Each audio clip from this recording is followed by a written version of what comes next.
Hello, hello, hello, my friends. I'm still in the hospital. This is night 2. I'm eating my dinner. My dinner is vanilla ice cream because this other stuff is too heavy. I was eating okay yesterday, but once I started taking these pain meds, oh my God, it make me feel nauseous. And you know when you're feeling nauseous, you feel like you want to throw up. So and then in order to, like, that feeling makes me scared to eat. So if I don't eat anything, I won't throw up anything. So I have to eat something soft. Like this ice cream, I let it melt down. I'm going to tell my nurse when she comes back in here. I need a menu. I asked the kids that are delivering the food for a menu. They never showed back up. So I think that's on my nurse and my daughter said, ask the nurse for a menu and then let her order you some soup. That's what I need, some broth. All this heavy duty food that they're sending me here. I mean, I guess it might be good. I ate a few noodles and they have a nice salad and what is a piece of bread, like toasted garlic bread, which is good. I'll eat stuff like that.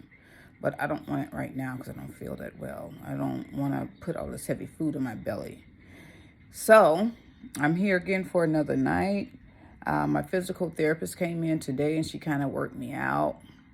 Said that my range or bend or something like that was not where it needs to be in order for them to send me home. So I'm going to trust the professionals. Let me push my glasses up. Trust the professionals to tell me exactly what I need to do, and I'm going to do it. So she said tomorrow I'll practice my range again. I'm thinking that's what she said. Just foot on the floor on a plastic bag and slide it back as far as I can. And I was able to do that. You have to do it slide it back as far as you can. Hold it for 3 seconds. And then you have to do that 10 times. So I did it. I was getting exhausted like around the 5th or 6th time. And once she measured the 10th slide, she said that it was minus 30 and it needs to be at a 0. So she said, no, I can't send you home when your slide is 30 at a minus 30. So I'm like, okay, I will listen to you. And it's kind of okay being in the hospital. It's not the best food, but you get taken care of 24 hours around the clock. So that saves whomever is going to help you at home. Just get your rest, and because you're going to be working your ass off. So until I'm able to walk on my own. Practice walking today on a walker, and a lot of this stuff is new to me. I've never been in a situation where I've not been able to walk. I did have surgery on the same knee a long time ago, not super long, but a while ago. And I was on crutches, and I know everybody can use crutches. So I was on crutches, and I was off work for about 2 weeks, and then I went back to work on the crutches, and then eventually my leg got better. But I'm just looking forward to physical therapy tomorrow to see if I can do more. I'm sitting up. I've been sitting up since the physical therapist left, and stretching my leg and bending it every hour. I'm in a recliner, so you sit up erect or have the recliner sitting up the correct way, and unreclined. So that has the leg bent. And then do that for an hour and then switch back up to a reclined position so your leg can straighten out. So I've been doing that all day and was told to do that until lunchtime. Well, it's almost 6, so I've been doing good. I'm still sitting in a chair. And I'm not going to say figure out how to get in the bed. She told me don't move unless I have a nurse in the room, so always call for help. So, and the meds that I'm on, I was fine until they started giving me the hydrocodone and a naproxen. So Tylenol is at the top. So she gave me Tylenol like about a half hour ago and said, let's see how that works. Because my doctor told me that they have medication for nausea. And I'm like, wow, more medicine? I'm not a medicine type girl, so I'd have a problem with a lot of medicine. But baby, when you're in pain, you'll take the medicine and swallow the bottle too. So we're just trying to stay ahead of this pain here. And right now I feel okay. I can tolerate a little pain. And so I don't have a lot of super duper excruciating pain because of the nerve block that they gave me before anesthesia, before the surgery, should I say. And so the nerve block is just taking this little time to wear down, because yesterday after surgery, I couldn't move either leg. And the left leg is fine, so I'm able to move that now, toes wiggling and everything. But the right leg yesterday after surgery, oh my gosh, I couldn't even wiggle my toes. And then my leg feels super heavy. I can't even lift it off the bed. I couldn't lift it yesterday, and I can't lift it today. But I had to get out of the bed and try to walk and do some exercise. So she said, I'm doing fine. So you couldn't wiggle your toes yesterday, so today you're wiggling your toes. That's progress. So, yeah. What can I recommend for people to not ever have to go into knee replacement surgery? Well, don't get old, number one. But what I find myself in this situation because of the many years of pounding the pavement as a runner, you know. And so when I had that torn meniscus, that came as a result of falling in the gym and just ripped my meniscus and got that repaired. And then moving forward from that, it just seems like my knee was never completely okay.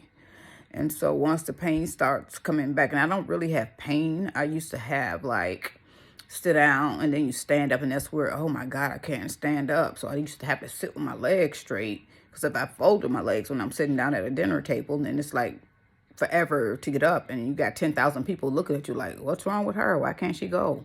So now having the replacement might help this. I'm pretty sure it will, but it's just a process, and I'm not going to complain about the meds. I'm not going to complain. I'm just grateful that I'm able to even have the wherewithal to even do this, and then the support from my family once I get home, and the money to do it, because this surgery is not cheap. My insurance covers it all. So, you know, except for the, like, what you call it, I don't know, that little piece that you have to pay up front, like $200 or whatever, $100, that's nothing to me. But just, I believe this particular surgery is like running into thousands of dollars. So, and then they're going to work on the left one, but depending on how the right one heals, that might take the pressure off the left one, whereas I won't have to have it done or wait years on down the line to do it. I just want to be able to have a gait that's not noticeably hindered and looking handicapped. And so people are telling me, I know quite a few people that have had it, and like they don't feel nothing, and they're very happy they made the decision and this and that. So that gives me hope, because I'm not a lazy person. I will go to the gym, because I was doing that forever before I even signed up for surgery. And now, and then prior to surgery, like within a month, like right around Christmas week, after Christmas, I was hitting the gym every morning, tightening up my thighs and getting my shoulders together. So I feel pretty strong in that area. So I was kind of tripping out when I couldn't lift my legs. She said, oh, no worries. Like, that's normal. Even if you work out every day, you got that medication that's stronger than your lifting. So, and that medication is called, and it blocks the pain from the nerve, because once they cut into your knee, they cut into your thigh muscle. And girl, people, I just couldn't imagine. Just couldn't imagine. I think I was in a twilight zone. I felt nothing. I didn't even know when I was going to sleep. Usually when I've had surgery before, they'll tell you, okay, count to 10, you're going to be asleep. I just recall them giving me the epidural, the shot in the back, should I say, and people behind me finding a spot, and then the nurse in front of me holding me forward so I won't fall back and mess up the needle shot. And then I guess after that, I must have been asleep, because I don't remember anything else. And so when I was coming to, I was just lying there hearing all these voices talking. I'm like, are they still talking? When are they going to start the surgery? And the nurse said, oh, we're done. I'm like, oh, for real? I'm like, how long did it take? She said, oh, about 2.5 hours of actual surgical time. So I was like, wow, okay. And here we are. So I just recommend for people that have any type of ailment, any type of situation that's wearing down on your body, to just move forward with that. Learn what you need to learn, get yourself educated, and don't let other people's fear stop you from taking care of yourself. This is the highest form of self-care right here. And that's why I said self-care is not always peaches and creams and getting your nails done and getting your toes done and buying the best perfume and facial steamers.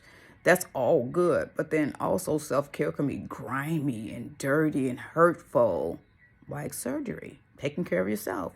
So you can have a peace of mind, so you can walk and still live a life. I have a whole life to live. I don't want to be walking around all bent up and crunched over and can't sit in certain positions. So I'm kind of long-winded today. Wow, I'm talking, but I've been so sick all day. I haven't wanted to even do anything except for just sit back in this recliner and turn the TV on mute so I can't hear all the talking that's annoying to me and just doze off and on for sleep. I'll tell you the worst part of being hospitalized for anything is when you have to use a bedpan. I'm not a fan of a bedpan because that takes away my independence. But then also too, it's like you have to turn over with your leg already hurting. Make sure you don't bump it into things. And then the nurse giving you the pan, put it on you, just like she all up in your booty and. And so I think I used the bedpan like 3 times. And I'm not like a little tinkly winkly type of pee person. I have a lot of urine because I drink a lot of water. So she put that bedpan under me yesterday when I first got here. It was a small bedpan. I looked at that thing. I'm like, that thing, it's going to flood over. Because I pee a lot because I drink a lot of water. So she was like, well, let's see. Okay, we did see. Now you got the whole bed wet and you have to clean it up now. And so the second time, they had a larger bedpan. I'm like, okay, there we go. And so we still have to do all the bending over so they can slide it up underneath you and then bring warm towels. As I asked for warm towels, they want to give you toilet paper. I'm like, no, I need a warm, wet towel with a little soap so I can wash this pee off of my booty, because you're sitting in a pan. So your booty is on top of pee. And I want to wipe that off of me because I don't want it to dry up and smell like a pee-pee cat. She's like, girl, you're in a hospital. It's worse smells than this. I'm like, yeah, but I'm not those people. If I can make myself smell fresh, I want to do that. So I'm able to. So please give me a towel. And so she was respectfully honoring my wish and got me a towel each time, soap towel, and I washed front, back, and then dried off. And I felt comfortable. I don't want to be smelling like pee when people come in your room. So that's kind of like, the worst part. But now I'm able, the physical therapist told me to get up with assistance. So don't hop out of the bed or the chair and let somebody's in here. So I have to make a call and then have them bring the walker to me and then just walk to the bathroom and sit on the toilet where they have like a riser on the toilet so that I can have a little independence and a lot less worry about pee getting all on me while I'm in the bed. So that's kind of like where I'm at now. And share some of your stories about hospital care and surgical procedures. I'd like to hear them. And I share this because I kind of want to inspire and encourage people to just take care of yourselves, man. And I mean, it's not all bad because I know a lot of guys don't do well with doctor's appointments and things like that. And then some people want to know the actual behind the scenes of, okay, so what you doing in the hospital? What's next? This, that. So that's why I try to share and document this whole procedure, procedure and the process behind the scenes, so people won't have to wonder. My grandson was kind of worried, thought I was going to be in a wheelchair for life and unable to walk. So I had to reassure him. So hopefully him and his sister will get on YouTube tonight and just, oh, there's my Ginny. She looks perfectly fine. I had to get my little hair did all up. I had a scarf because I didn't want to have fuzzy hair. Let me finish my ice cream because I don't want to eat mushy ice cream. I did want it to melt down some, so it's melted down enough. And I'll see you next time. Thanks for listening. And if you haven't subscribed to my channel, please do hit that subscribe button and the notification bell so that you can be in the know of when I post. Right now, I'm in the hospital, so this is well-being and wellness for me. So you'll see a lot of footage under that area, that playlist. And I'm hoping I can go home because they told me I need to walk some stairs before they send me home. So tomorrow will be the walking stairs. I have lots of stairs in my home. So I got to be able to get up the stairs at least. Not even try to come down, just get upstairs to my bedroom. Okay, talk to you later. Bye-bye.